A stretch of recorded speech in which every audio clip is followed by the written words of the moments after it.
Go Buick fans.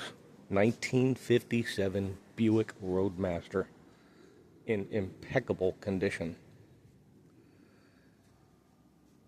And whether you're a Buick fan or not, you have to admit this car is really beautiful, man. What styling. And I'll tell you what I think of the outside styling here in a minute. Looks like, yeah, the steering wheel's a little cracked, but that's an original, probably Bakelite.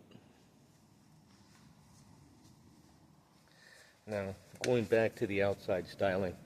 Remember back when you were real young, you would go to your grandparents for Christmas and they used to give you real colorful ribbon candy. And that's what I think always of these, you know, especially when you have tricolors in them. This one's not a tricolor, but some of them are, and they just look like ribbon candy. But anyway, just my impression of it. But look at that Roadmaster. And when I was in the traditional car business, the modern ones would roll in, and we called them road monsters. But this one is the Roadmaster for sure. It's sitting up here in inventory at Classic Cars of Sarasota. The salesman here is Paul Megan, so if you're interested, give Paul a call. It's Classic Cars of Sarasota. You can see him on the interweb. But wow, what a nice example here.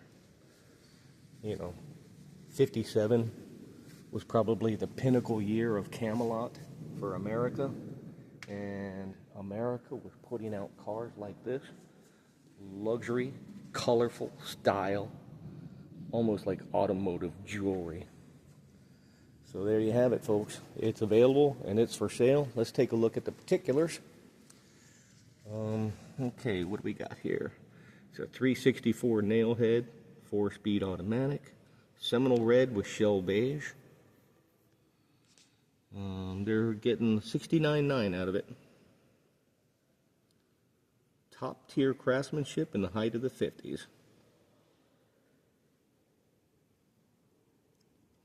300 horsepower car. That was big power back then. So there you have it. You show up at any car show in this thing and it will be a hit. This is Gauze Garage. Thank you.